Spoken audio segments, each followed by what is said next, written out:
Apa kabar jemaat yang dikasihi Tuhan? Luar biasa ya, selalu luar biasa. Bagaimana kesanaan kalian ketika melihat situasi sekarang? Orang bilang, iya ini bisa pecah perang dunia ketiga. Berharap nuklirnya enggak meledak ya, karena kalau nuklirnya meledak, efek kimianya itu betul-betul ke seluruh dunia. Dan sebetulnya memang dunia mengutuk terhadap serangan atau bukan hanya serangan, persiapan dengan nuklir itu sebetulnya hanya satu ledakan aja bisa menghabiskan isi bumi ya. Nah, kalau ada yang takut, firman Tuhan ini untuk kamu, untuk kita semua.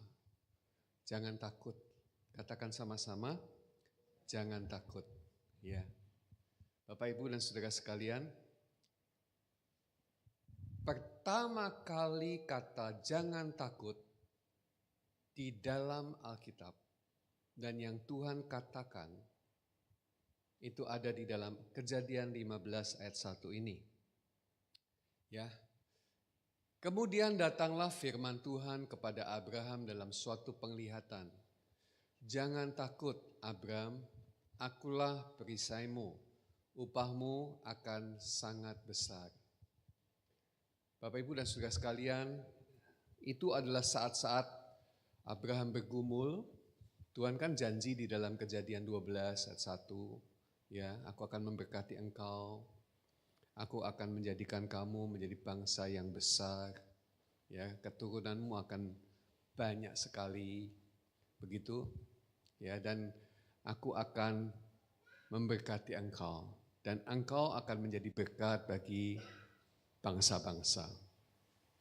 Tetapi ketika dia melihat situasinya, dia galau, usianya nambah terus, ya, anak yang dijanjikan enggak ada, dan dia bilang yang mewarisi hartaku pasti hambaku, ya, bukan anak, karena sudah seperti ini usia tidak ada anak. Di situasi yang galau seperti itulah Tuhan datang dan berfirman kepada Abraham, jangan takut. Ya Bapak Ibu, ini bukan hanya untuk Abraham, tapi juga untuk keturunan Abraham. Ya, saudara dan saya adalah keturunan Abraham. Ya, karena kita dilahirkan, semua kita, jemaat dilahirkan oleh Yesus Kristus. Dan kalau Bapak Ibu membaca silsilah Yesus Kristus dalam kitab Matius, ya, itu yang terakhir Yesus Kristus. Gitu ya, dari Abraham sampai kepada Yesus Kristus. Setelah Yesus Kristus, nah baru generasi ke-14, yaitu kita. Ya, kita di dalam Kristus disebut sebagai anak-anak Abraham, keturunan Abraham. Dan janji Tuhan untuk kata jangan takut bukan hanya personal kepada Abraham, tapi juga kepada Abraham dan keturunannya, yaitu saudara dan saya juga, ya, katakan amin. Jangan takut. Nah, Bapak Ibu dan Saudara sekalian, di dalam Alkitab ada 365 kali kata jangan takut itu diulang. Ya, dari Kejadian sampai Wahyu. Ya, dan 365 kali diulang itu, ya, banyak orang bilang begini, apakah ini sebuah kebetulan kalau dalam 1 tahun ada 365 hari? Begitu. Ya. Bayangkan bahwa jika setiap hari kamu bangun pagi, melek mata, dan kamu mulai berangkat dari tempat tidur, dimulai dengan kata Tuhan berfirman, jangan takut. Wah, itu luar biasa ya. Ya. Saudara, Kata jangan takut di dalam bahasa Ibrani modern itu adalah altira. Ya, altira ya seperti yang kita baca ini ya. Maksudnya takut itu adalah kekhawatiran, kecemasan ya, yang berlanjut. Nah, kalau kemudian menjadi akut, muncullah rasa takut. Rasa takut yang akut, muncullah depresi. Stres dulu ya, stres dulu. Setelah stres, depresi. Depresi yang berkelanjutan itu bisa jadi gila loh Bapak Ibu. Ya. Jadi saya percaya semua kita ini punya stres. Tapi stres yang di atas kemampuan kita, di atas atau di bawah. Jadi pokoknya selama kamu tuh kuat menghadapi stres, ya, kamu akan menjalani hidup nggak ada masalah. Tapi kalau tekanan atau stres itu lebih tinggi daripada kemampuanmu menanggung stres, nah itulah di situ mulai terjadi depresi. Dan kata jangan takut ini menjadi penting banget buat kita, buat semua kita, supaya jangan sampai kalau kamu mengalami tekanan, tekanan itu berlanjut menjadi sesuatu yang menghancurkan hidupmu. Apakah tekanan itu perlu Pak? Ya banyak orang bilang perlu. Tanpa tekanan tidak mungkin seseorang menjadi kuat. Ya, saudara-saudara waktu saya pertama kali untuk nge-gym, dari tidak pernah nge-gym lama ya. Mungkin sekitar 2-3 tahun gak nge-gym, pertama kali nge-gym. Baru angkat-angkat atau tarik-tarik beban yang ringan aja, besoknya sudah jarum semua. Ya. Baru 3-4 hari jarumnya hilang, ya, angkat beban lagi. Nah hari ini saya sudah mungkin nge-gym di usia seperti ini ya. Itu mungkin sudah 3 tahun ada, 3 tahun, 4 tahun. Dan dibandingkan dengan saya mengangkat beban yang pertama atau menarik beban yang pertama, saya mendapati levelnya 2 kali lipat. Ya, otot-otot menjadi lebih kencang, menjadi lebih kuat, saudara-saudara, dan sanggup untuk menerima beban yang lebih tinggi daripada semula. Jadi saya berkata kepada saudara bahwa semua kita butuh beban untuk menjadikan kita kuat. Jangan menghindari beban. Tetapi pastikanlah beban yang kamu tanggung tidak melebihi kekuatanmu. Itu aja kok. Ya kan? 1 Korintus 13 ayat 1. Bunyinya gimana?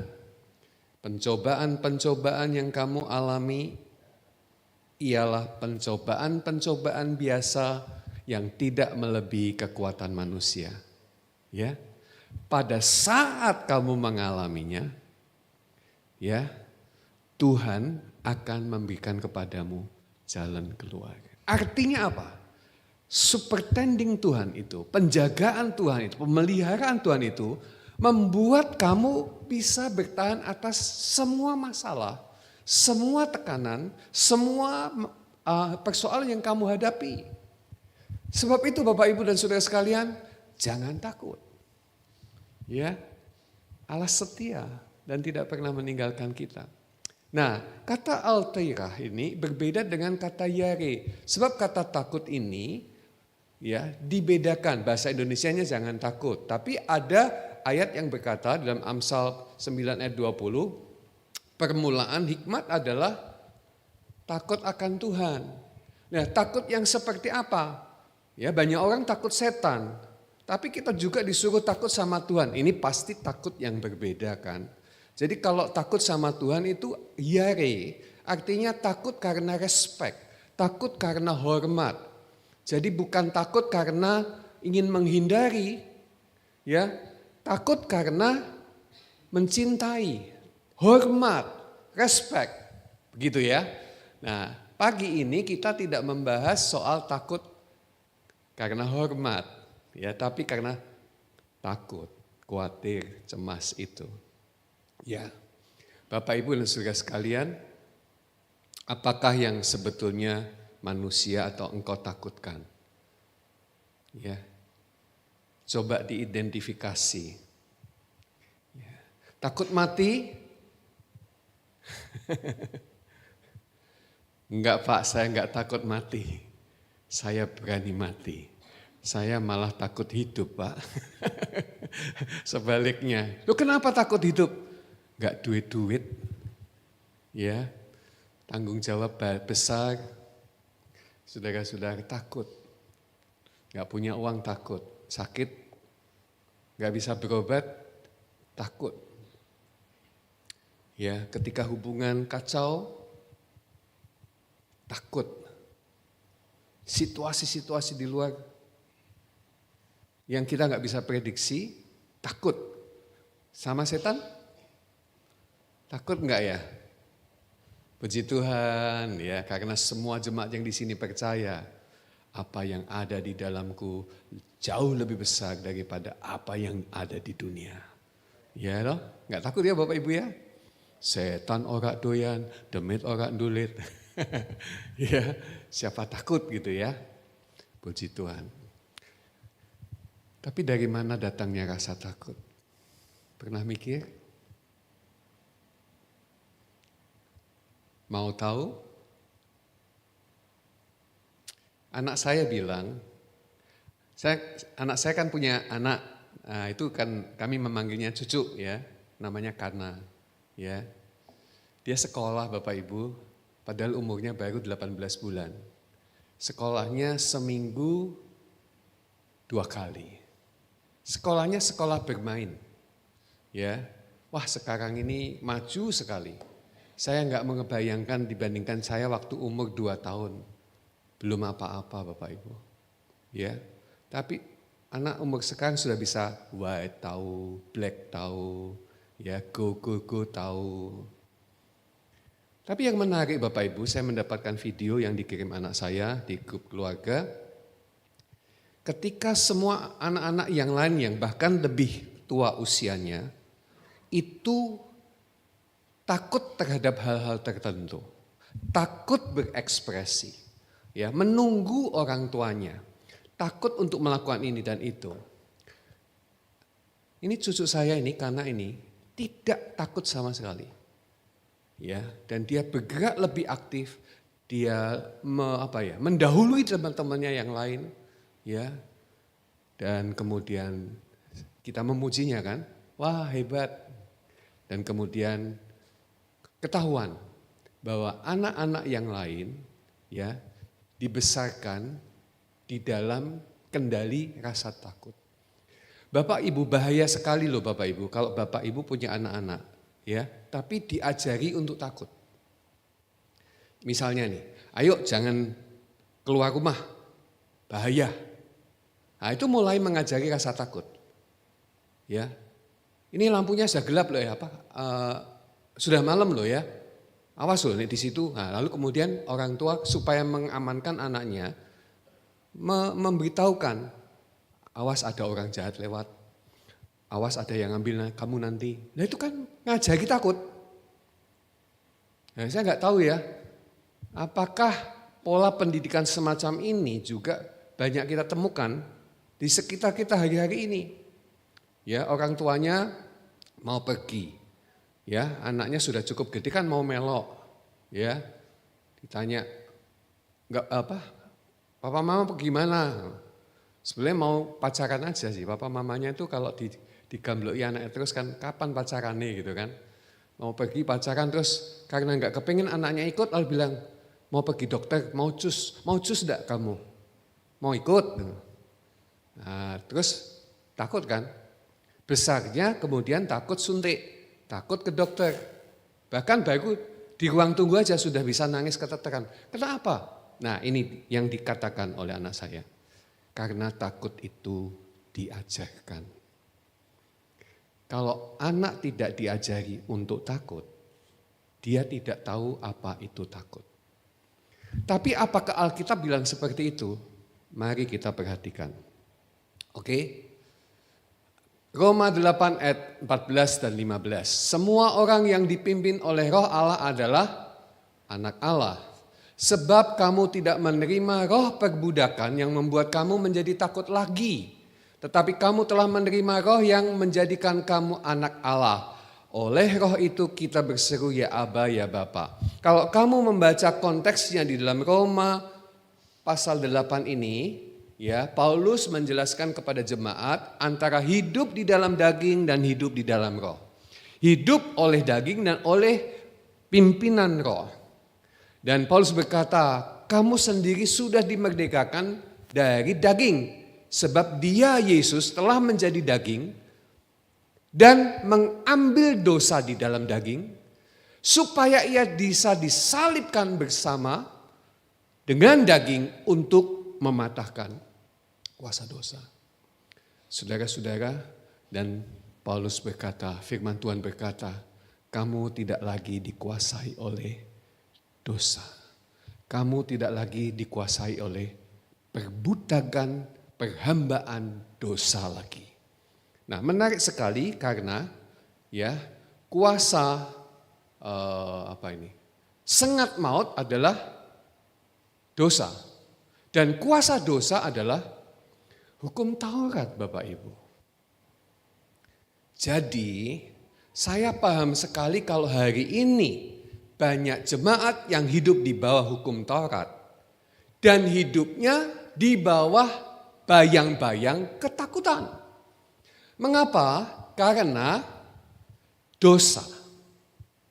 Ya.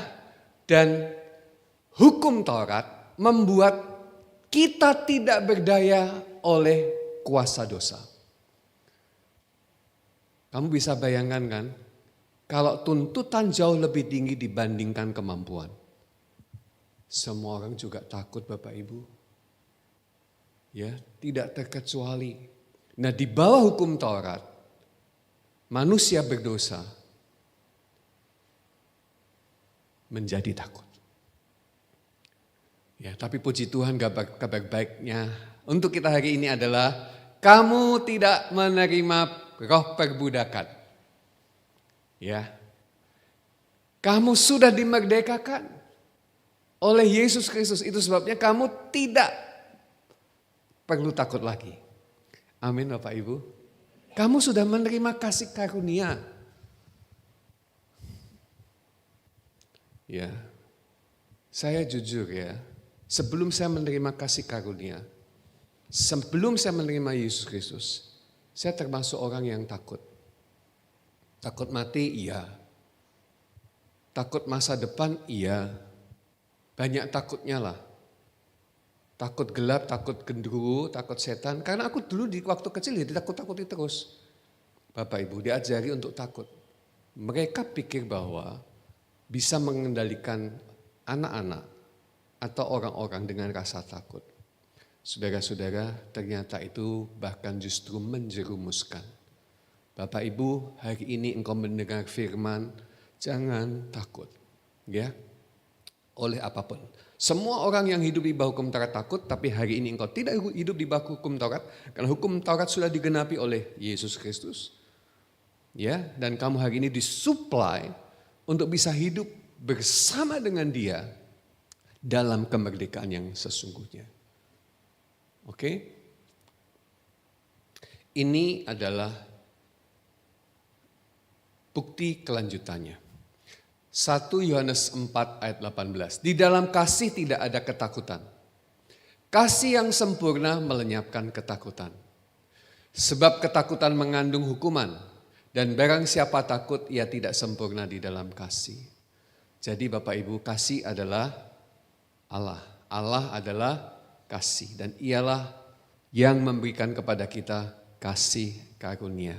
Jadi kalau kita mengalami ketakutan, percayalah kita tidak sempurna di dalam kasih.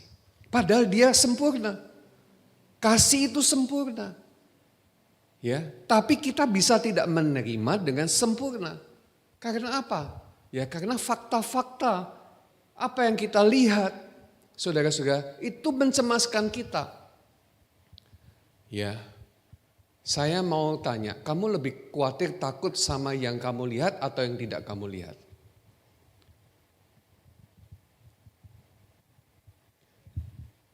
Yang kamu lihat kan?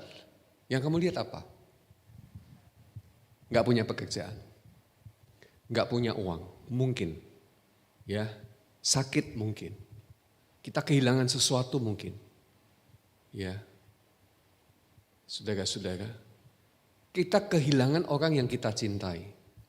Oh ya, selamat datang kepada Bapak Ibu yang hari ini ke Semarang mau ngelarung tapi nggak jadi karena cuaca dan hadir di jemaat di sini untuk berbakti. Boleh angkat tangan Bapak Ibu dari Jakarta, Malang.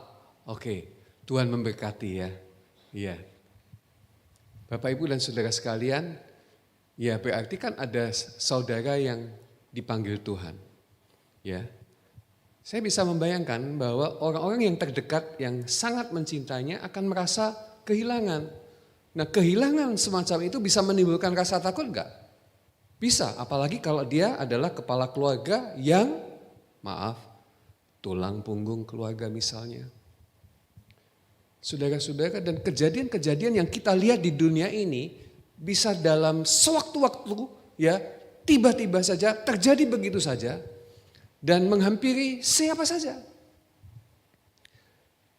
Saudara-saudara, tetapi jika kita semua tinggal di dalam kasih yang sempurna, tidak akan pernah muncul ketakutan. Kapan muncul ketakutan? Karena kita tidak melihat kasih yang sempurna. Dan kasih yang sempurna itu adalah yang kita seringkali nggak kita bisa lihat. Janji Tuhan nggak bisa kita lihat. Ya kan? Sekarang saya ngomong begini. Kamu adalah anak-anak Tuhan yang kaya. Ya. Kamu bilang amin atau tidak? Ya kan? Faktanya bagaimana? Faktanya rumah aja belum punya. Kamu percaya kepada janji Tuhan bahwa kamu diperkaya karena Dia telah rela menjadi miskin supaya oleh kemiskinannya kamu menjadi kaya. Tapi kamu khawatir dengan apa yang kamu lihat. Nah sekarang Bapak Ibu, bagaimana menjembatani antara apa yang kita lihat dengan apa yang tidak kita lihat? Firman Tuhan bilang begini, dengar baik-baik. Segala sesuatu yang ada di dunia ini, di bumi ini akan berlalu dan lenyap. Tetapi kasih akan tinggal tetap. Firman akan tinggal tetap. Kebenaran akan tinggal tetap. Sekarang banyak orang yang hidup hanya menggantungkan apa yang dilihat dan mengkhawatirkan apa yang dilihat. Padahal kebenarannya yang kita lihat akan berlalu. Tetapi firman Tuhan yang tidak kita lihat itu tinggal tetap. Jadi misalnya nih, Pak Yakub kan punya tubuh nih. Tubuhnya bisa dilihat? Bisa. Apakah tubuhnya bisa diandalkan? Tidak bisa.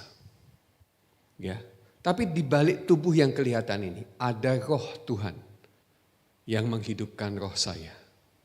Kalau tubuh yang kelihatan ini bakal tinggal dan hancur, apakah saya akan selesai? Tidak Bapak Ibu, sebab yang imaterial, yang tidak kelihatan tentang saya itu akan dibangkitkan dan bersama-sama dengan Allah. Didudukkan bersama dengan Yesus di sebelah kanan. Saudara, saya percaya kepada kebenaran ini. Itu sebabnya hari ini Bapak Ibu, saya tidak perlu takut akan kematian. Tubuh kita satu hari menjadi hancur, kembali kepada tanah, menjadi debu. Tapi rohmu kekal selama-lamanya. Jadi sekarang saya mau mengatakan, percayalah kepada apa yang kamu tidak lihat. tetapi yang Tuhan sediakan bagi Tuhan. Jadi kalau hari ini kamu berkata, aku kaya dan aku diberkati, terus berkatakan. Jangan mengandalkan percaya kepada apa yang kelihatan. Yang kelihatan akan segera berubah. Ya, kalau sekarang kalau belum berumah, berubahnya gimana? Punya rumah, ya kan? Kalau sekarang banyak utang, berubahnya bagaimana? Utangku dilunasi. Tuhan yang menyelesaikan. Aku tidak takut. Seperti itu kan Bapak Ibu? Puji Tuhan. Selanjutnya, Markus 5 ayat 35 dan 36. Ketika Yesus masih berbicara, datanglah orang dari keluarga kepala rumah ibadat. Itu ya, kalau nggak salah namanya Yairus. Dan berkata, anakmu sudah mati. Apa perlunya lagi engkau menyusah-nyusahkan guru? Ya, sebab mereka ini anak kepala rumah ibadat sakit keras. Dan bahkan sudah mati, dia nggak tahu, ya. Dia berharap guru Yesus datang ke rumahnya dan mendoakan atau menyembuhkannya. Ya, saudara, murid-muridnya yang lain, ya, orang di sekitarnya yang tahu berkata, anakmu sudah mati, apa perlunya lagi engkau menyusah-nyusahkan guru? Lalu jawab Yesus, ya. Di ayat 36, tetapi Yesus tidak menghiraukan perkataan mereka dan berkata kepada kepala rumah ibadat, jangan takut, percaya saja. Ya, jangan takut, percaya saja. Yuk kita katakan sama-sama, 1, 2, 3. Jangan takut, percaya saja. Jadi pagi hari ini bukan hanya sekedar jangan takut. Kalau kamu berhenti kepada kata jangan takut saja, kamu tidak akan pernah berhenti untuk takut. Ya, Bapak Ibu dan Saudara sekalian, ini perkataan Yesus yang penting. Percaya saja. Ya, dan saya membuat catatan di bawah, perkataan Yesus yang paling sering diulang. Perkataan Yesus yang paling sering diulang adalah titik-titik. Kamu yang jawab. Apa perkataan Yesus yang sering diulang?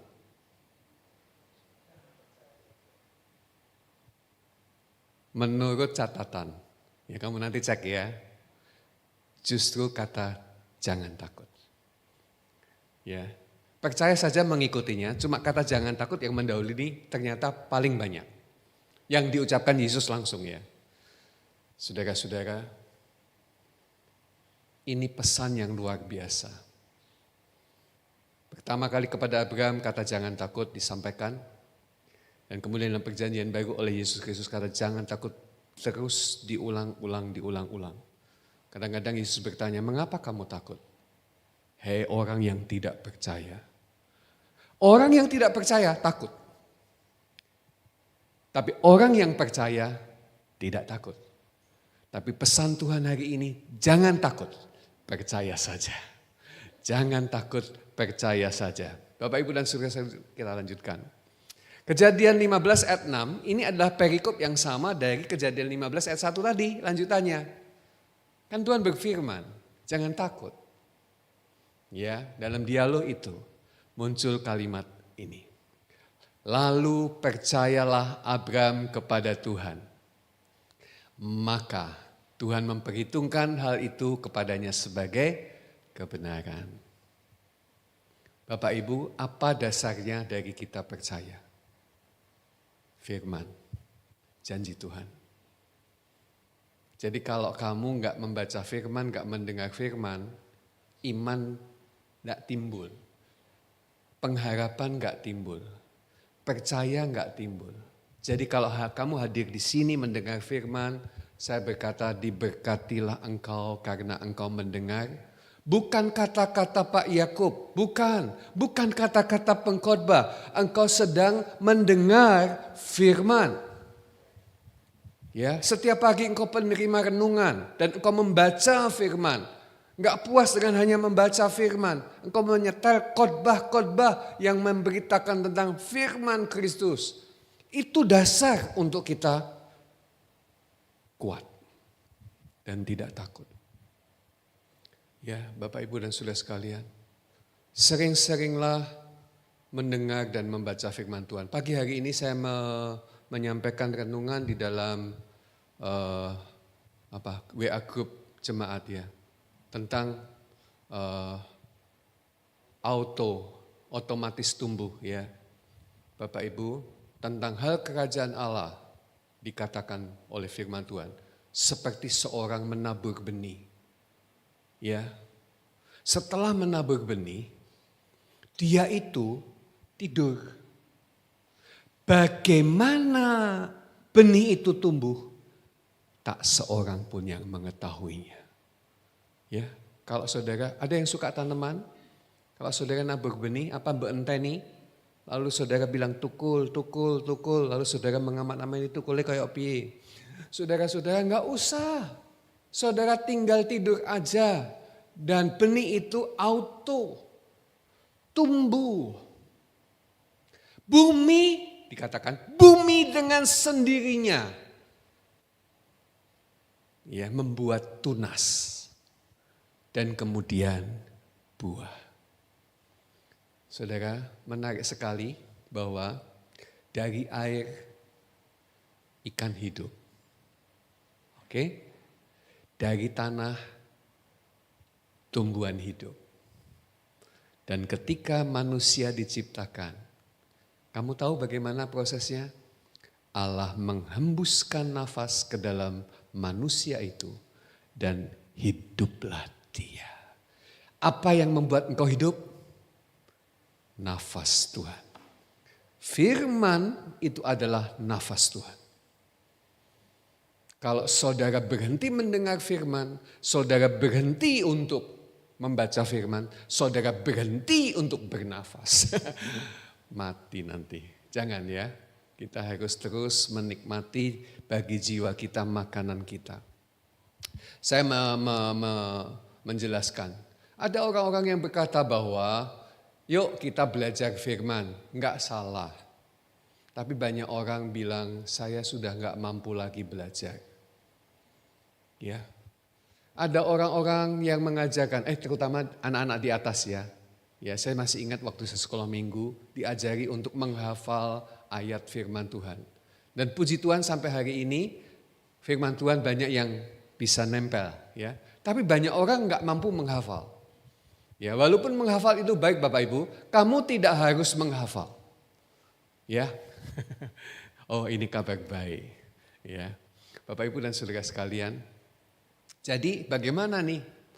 Ya, cukup membaca, cukup mendengar. Ya.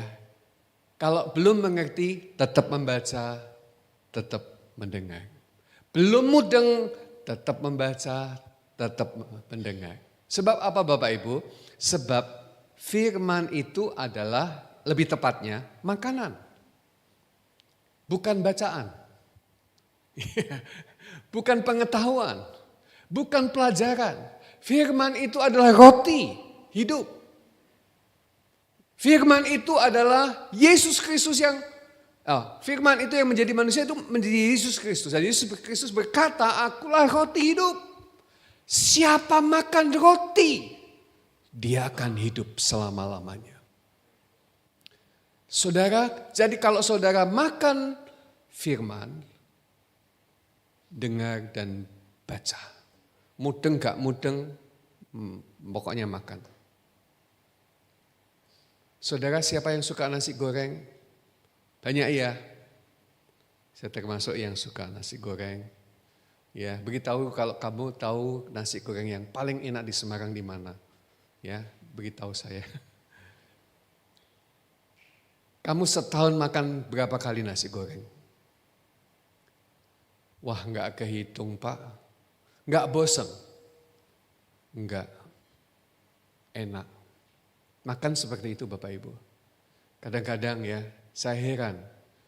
Ada orang, ya dulu enggak sekarang enggak. Ya, setiap kebaktian, khotbahnya itu dia sudah ngerti. Dia keluar kebaktian. Langsung kongko di depan. Apalagi kalau gerejanya ada snack kayak gini Pak Vincent. Wah, itu kesempatan. Ya kan? Lalu kemudian saya katanya, loh kok di depan kok gak masuk gitu kan. Wes ngerti aku khotbah. Pak, Bu, iki bukan soal ngerti gak ngerti, iki sedang makan Bapak Ibu. Hei, kamu yang suka nasi goreng, kan enggak, kalau saya traktir nasi goreng kan enggak ngomong gini, Pak maaf, saya sudah makan nasi goreng. Saya masih ingat kok rasanya tahun yang lalu.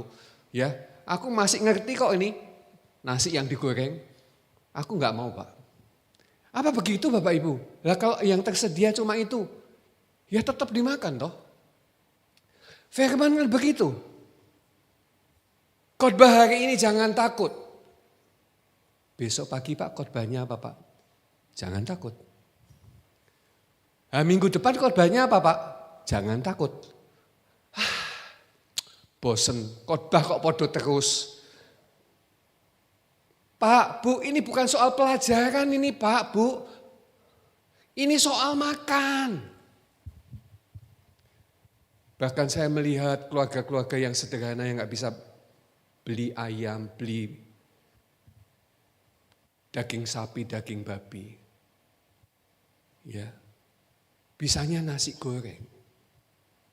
Benhari.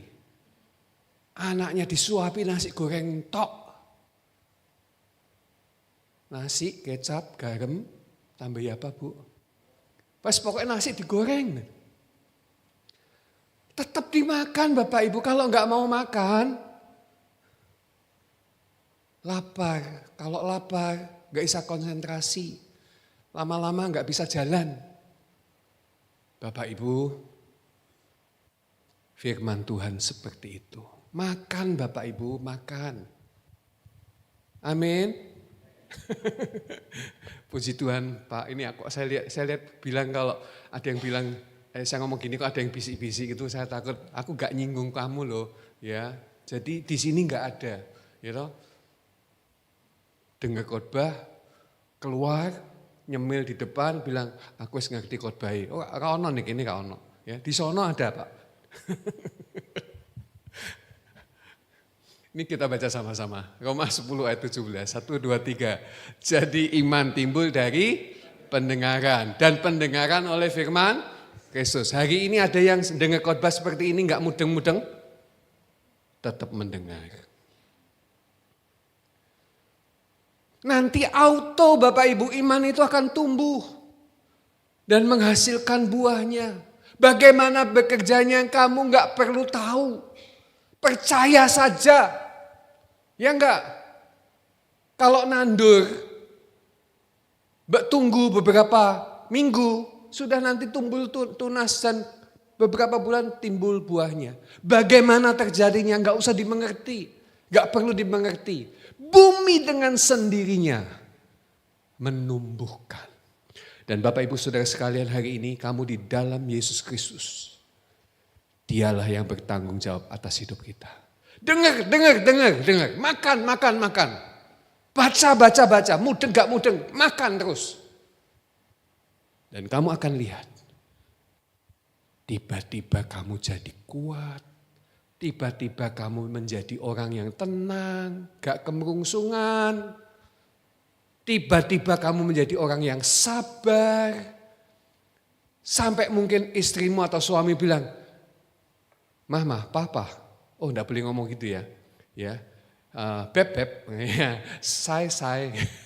Sayang, kamu kok sekarang sabar mentoh, enggak kayak dulu. Toh, gak kosoi aku.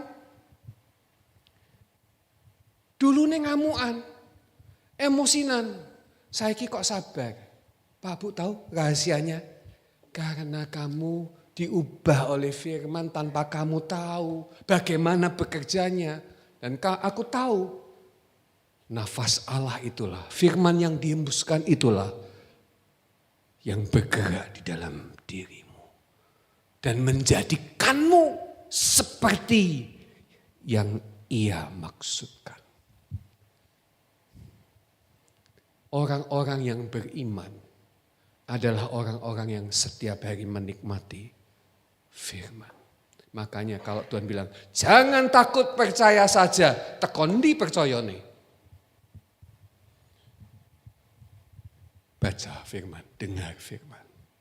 kamu akan melihat pekerjaan yang dinyatakan dalam hidup. Inilah janji Tuhan dan firman Kristus terkait jangan takut. Yang lain-lain semua firman. Ya. Tapi ini yang saya mau sampaikan hubungannya dengan kata jangan takut. Yuk kita baca sama-sama pelan-pelan dengan suara yang keras sambil dinikmati. Kalau orang bilang tuh dikunyah 32 kali ya.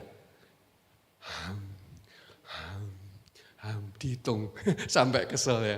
Tapi intinya dinikmati, diresapi. Yesaya 41 ayat 10. 1, 2, 3. Janganlah takut. Pelan-pelan Bapak Ibu. Sebab aku menyertai engkau. Janganlah bimbang. Sebab aku ini Allahmu. Aku akan meneguhkan. Bahkan akan menolong engkau. Aku akan memegang engkau dengan tangan kananku yang membawa kemenangan. Amin. Masih deg-degan, masih takut, masih khawatir. Baca meneh, maem meneh, mangan meneh. Janganlah takut. Sebab aku menyertai engkau. Wes ping 10 Bapak Ibu. Nantikan jiwamu tenang. Iya.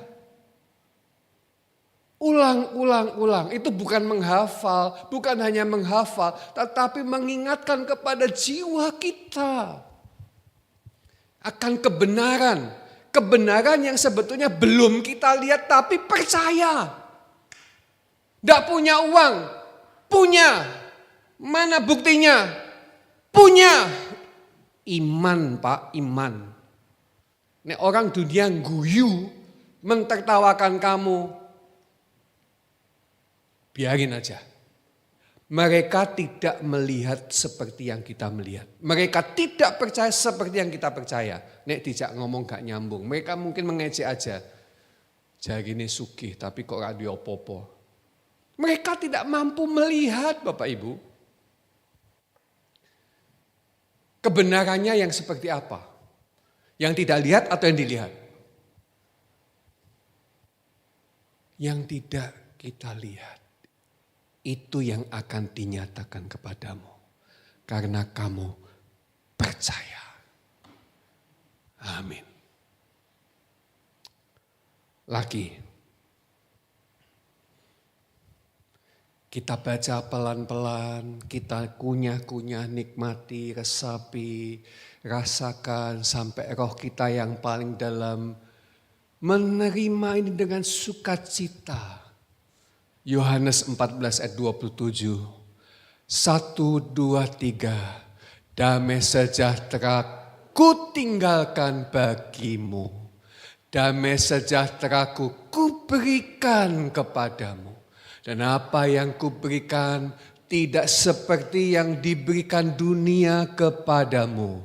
Janganlah gelisah dan gentar hatimu. Amin Bapak Ibu. Janganlah gelisah dan gentar hatimu. Jangan takut. Jangan takut. Dan damai sejahtera Tuhan turun. Masuk, menyelinap ke dalam hati kita. Bagaimana bekerjanya enggak ngerti. Biarkan dia yang bekerja untuk kita. Seperti bumi dengan sendirinya menumbuhkan tunas dan buah. Demikian dia mengerjakannya di dalam kita.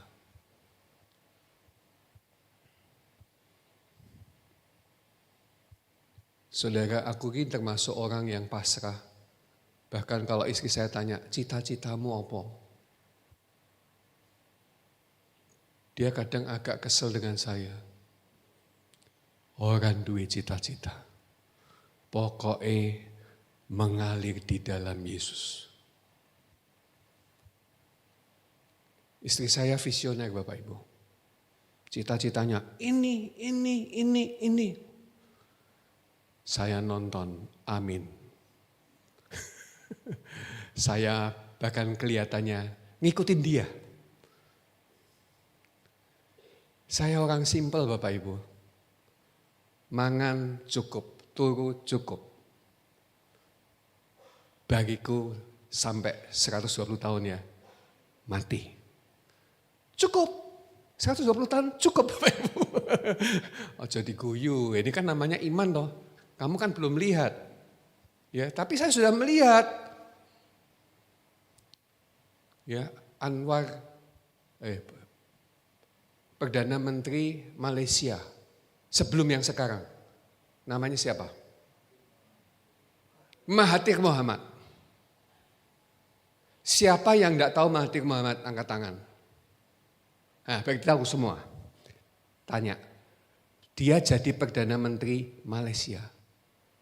Terakhir di umur berapa?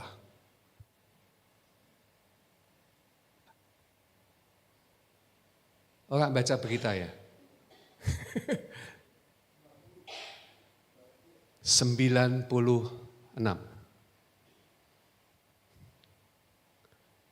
Hari ini sudah lewat 100 tahun. Itu Mahathir Mohamad. Semua orang ini kan merasa hebat. Jadi nanti kalau saya masih aktif ya, kerja sampai umur 90 tahun, kayak aja gumun loh ya. Soalnya sudah ada yang ngelakoni. Iya kan? Orang Jepang ya, di kota mana itu yang banyak orang yang usia panjang itu? Okinawa. Wah, Pak Didik pintar nih, suka baca Pak Didik. Okinawa. Itu orang yang umurnya di atas 120 tahun itu. Ada 100 orang lebih. Ya. Jadi kalau ada dengar khotbah semacam ini, ada yang ikut-ikut firman Tuhan, puji Tuhan, artinya dia makan. Tapi kalau ada yang ngomong gini dalam hatinya, opo iso. Ngiming-ngimingi tok. Wis karepmu lah, gitu. Nah, imanmu memang ngono ya enggak apa-apa. Wah, kalau gitu kamu minta umur berapa? Ya terserah Tuhan. Kalau terserah Tuhan, hari ini Tuhan datang ambil nyawamu. Misalnya. Oh ya jangan gitu, enggak gitu kan. Setiap ulang tahun nyanyinya gini, panjang umurnya. Lalu saya tanya, panjangnya pirang tahun? Enggak mikir Bapak Ibu, pokoknya nyanyi wae. Iya kan? Terserah Tuhan, tapi enggak terserah Bapak Ibu. Banyak orang takut tua. Sampai pergi Korea operasi plastik. Pulang-pulang enggak ada yang kenal. Bahkan scan wajah aja jadi enggak bisa masuk karena berubah. Bayangkan. Ada loh suami istri punya duit. Tapi takut tua.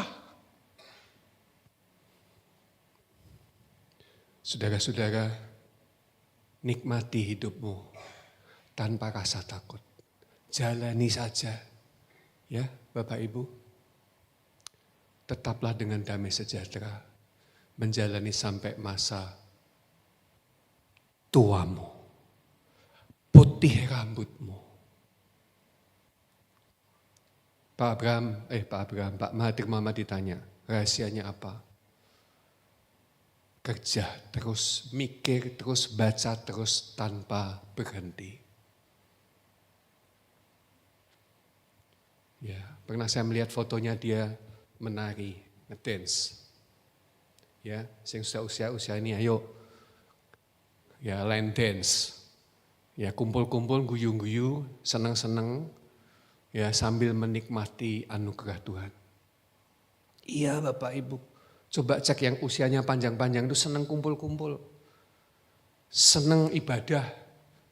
Ya, percaya Tuhan sama senang guyung-guyu. Ya, bukan guyung-guyu dewe karena malih Bapak Ibu, enggak. Ya, tapi karena happy, sukacita, enggak ada takut khawatir. Ya. Lanjut.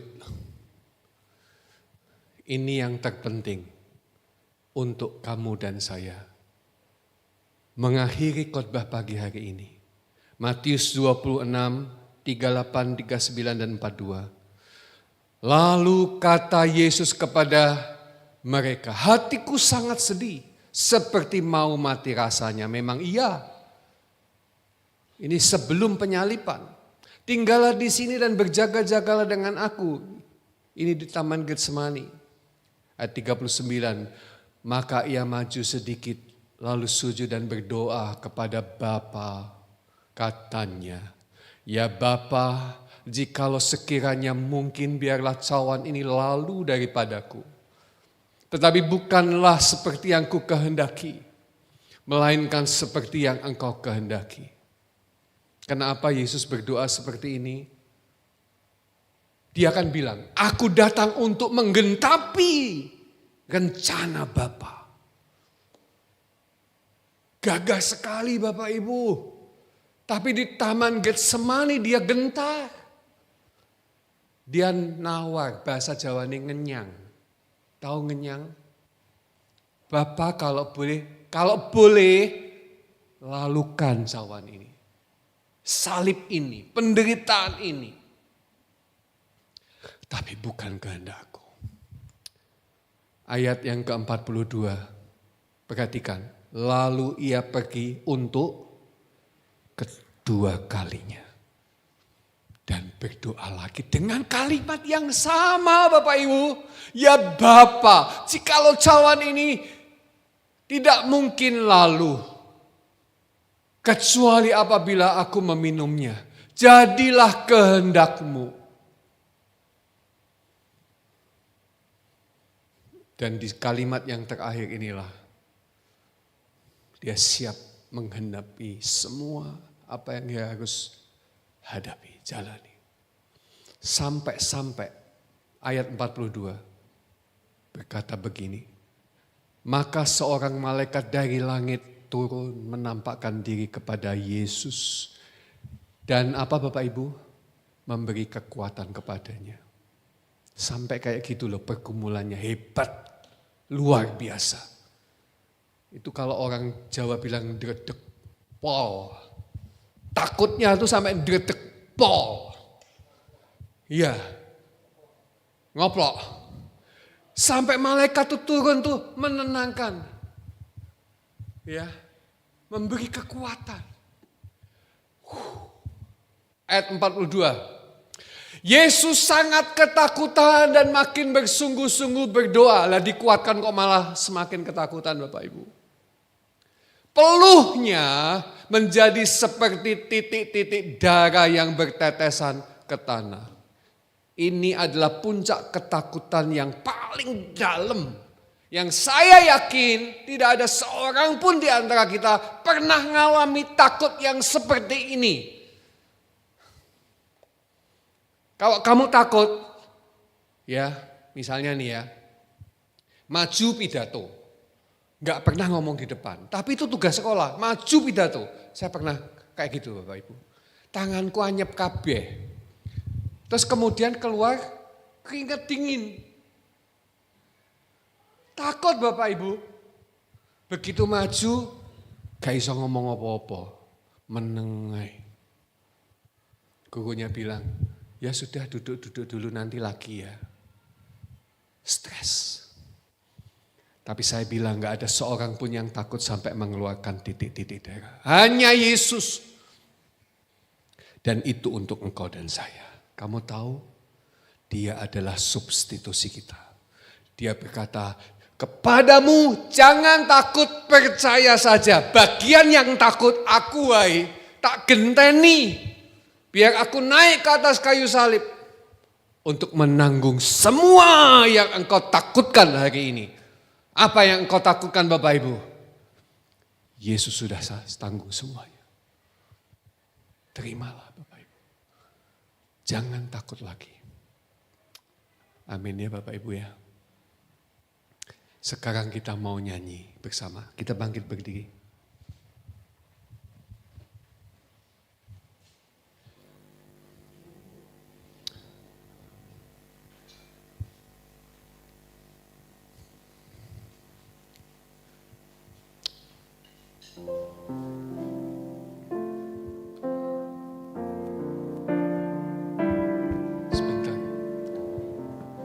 Tadi saya ada satu yang kelewatan.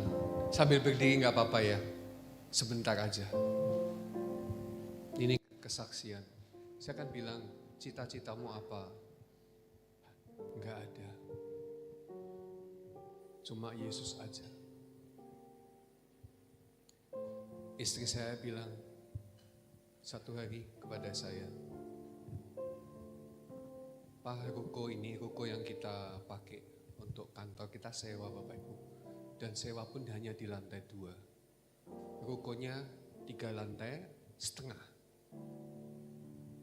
Kami pakai di lantai 2. Oleh kebaikan dari orang tua dari teman tim kami. Istri saya bilang, ya kalau Tuhan menghendaki. Saya mikirnya gini, ngontrak terus ya gak popo, gitu ya. Gak pernah mikir beli. Kami memang sudah punya tanah di depan Karangturi di Graha Padma. Ya mungkin itu yang akan kami bangun nantinya. Tapi belum kepikiran bangun karena ngono duitnya. Sampai satu hari, anak dari pemiliknya datang ke kantor menemui saya dan berkata, Pak Yakub, kalau bisa jangan pindah dari tempat ini. Belilah. Teman-teman semua seneng di sini, tengah kota, parkirnya gampang, dan mereka nggak mau dan tidak berharap pindah. Nah, disitulah baru saya melihat,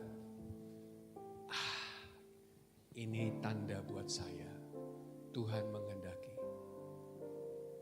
Dan setelah negosiasi, akhirnya deal di harga yang baik, di bawah nilai appraisal bank. Itu bukan karena saya mampu, tapi karena Tuhan berkasih karunia. Kami bayar TP, sisanya dibayari bank Bapak Ibu. Dan bulan lalu, kami sudah memiliki ruko itu. Dan kesaksian ini apa maknanya? Dari rasa tidak takut dan percaya saja, Tuhan mengerjakan pekerjaan-pekerjaan yang besar. Yang bahkan saya tidak mikir. Yang mikir istri saya menerima bagiannya dan pekerjaannya. Bapak Ibu, saya percaya jemaat di tempat ini seperti itu.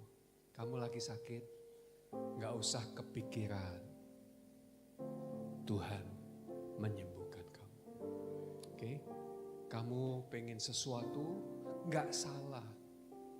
Tapi hanya percaya saja dan kamu menikmati semua Tuhan. Kita nyanyikan lagu ini, Tuhan yang besar, ya, kita yang diberkati.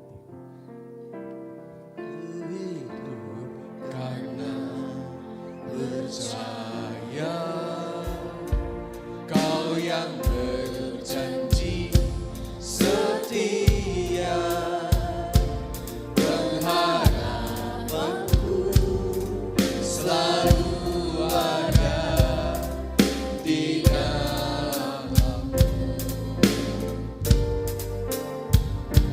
Ku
Ku terima sekarang, ku terima sekarang, ku terima sekarang kemenangan darimu.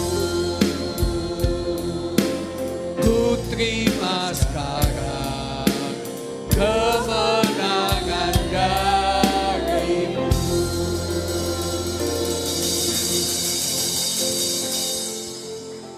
Jangan takut, percaya saja. Dan dengan iman, terimalah. Terimalah, terimalah. Apa yang tidak pernah engkau lihat jemaat, apa yang tidak pernah engkau dengar, bahkan yang tidak pernah timbul di dalam hati dan pikiranmu, itu disediakan Tuhan bagi kamu yang percaya. Jangan takut, percaya saja.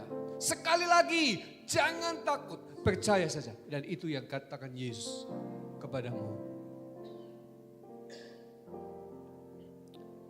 Haleluya. Pulanglah dengan damai sejahtera. Pulanglah dengan berkat Tuhan. Tuhan setia. Apapun keadaanmu, Dia tidak pernah meninggalkan kamu. Dia selalu menyertaimu. Angkat tanganmu, terimalah berkat Tuhan. Kasih karunia dan anugerah dari Bapa terus menerus ditegakkan di dalam hidupmu. Kau menjadi kuat dan semakin kuat. Kau tidak pernah takut lagi, khawatir lagi, cemas lagi. Kebaikan, kesetiaan Yesus Kristus mengikuti engkau kemanapun engkau pergi. Dan kuasa urapan Roh Kudus mengalir melimpah. Engkau naik, engkau tidak pernah turun. Engkau diberkati dan terus menerus diberkati.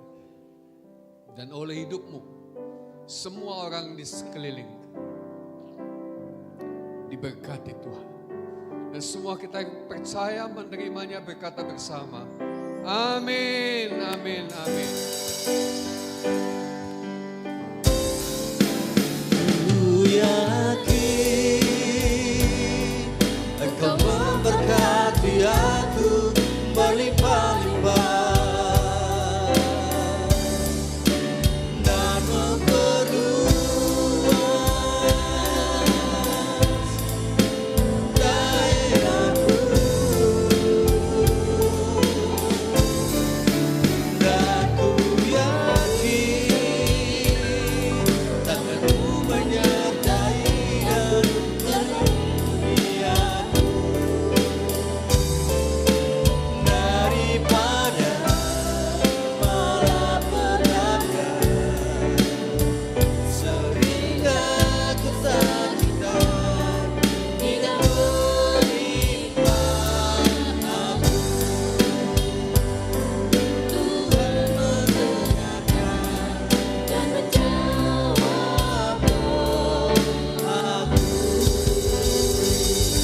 Silakan duduk Bapak Ibu, selamat berhari Minggu, Tuhan Yesus memberkati.